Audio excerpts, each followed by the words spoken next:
to my YouTube channel, 90% Native. I'm Michelle and I garden in Northern Virginia in Zone 7A. This video is another video in a series that I'm doing that's spotlighting particular native plants that I love to grow or that I'm trying to grow new this year. Today I am going to be talking about and sowing a plant called Sweet Cicely.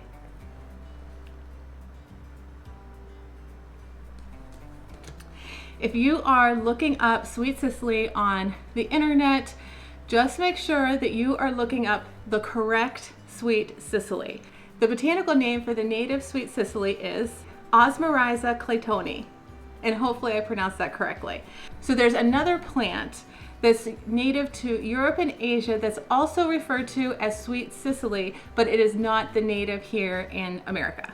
Sweet Cicely is a woodland plant.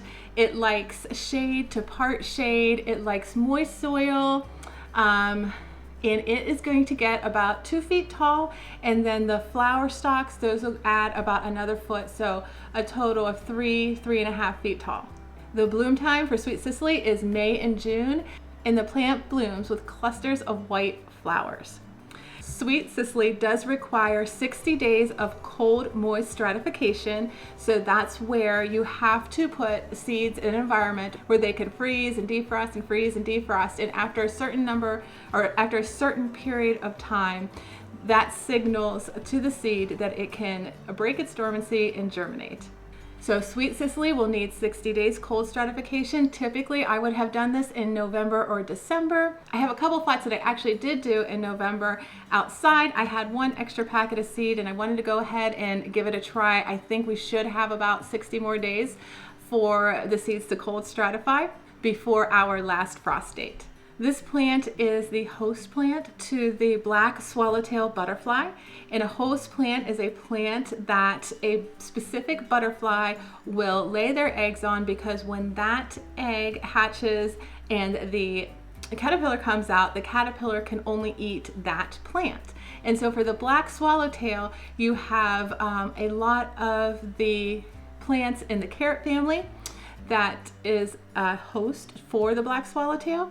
In one of my other native plant spotlight videos, we talked about golden alexanders, which is also from the carrot family and also a host plant for the black swallowtail. Before I talk about whether it's edible or not, I just want to say that you need to do your own research to determine whether you want to eat it or not, and to make sure that you know what plant you're dealing with. Is this plant edible? It is an edible plant. The seed pods are edible raw. They're supposed to taste sweet with a little bit of an anise flavor to them. The flower stalks can be cooked up as a vegetable, and the roots are also supposed to have an anise flavor to them. However, I don't know how they're supposed to be prepared. I have, because this is my first year growing Sweet Cicely, I've never tried to eat them in any of those forms, but I may this summer. And one other note, the foliage on this plant is very fern-like, so definitely will have a great look in anyone's woodland garden. As far as other wildlife benefits go for Sweet Cicely, it is noted as a plant that is very beneficial in attracting predatory and parasitoid insects. So you definitely want to have plants in your landscape that are attracting those types of insects, because those are the insects that actually take care of the pest insects, the pests that you actually don't want. Here are the seeds.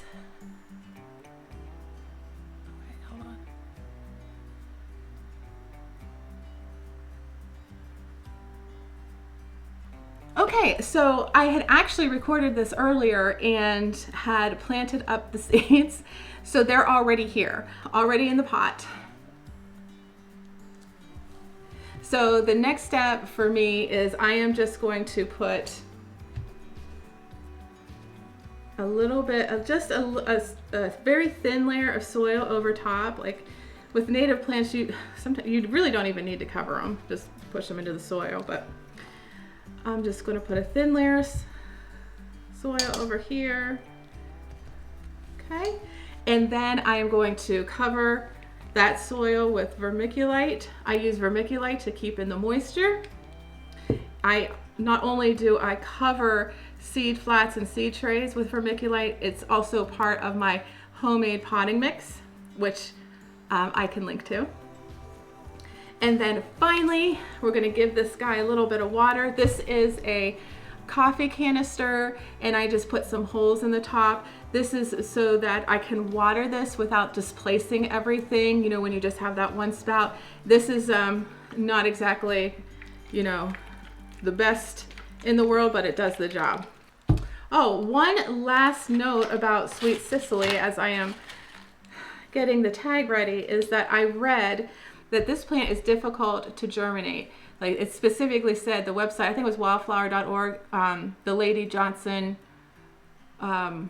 wildflower website, it specifically said hard to germinate but not impossible. I have 1 or 2 deep cell plug flats already outside that I did probably in November, December, and I didn't put these in the deep cell flats because I figured if these are hard to germinate, then let me just see what I can get going, and I'll prick them out and pot them up if I get some seedlings.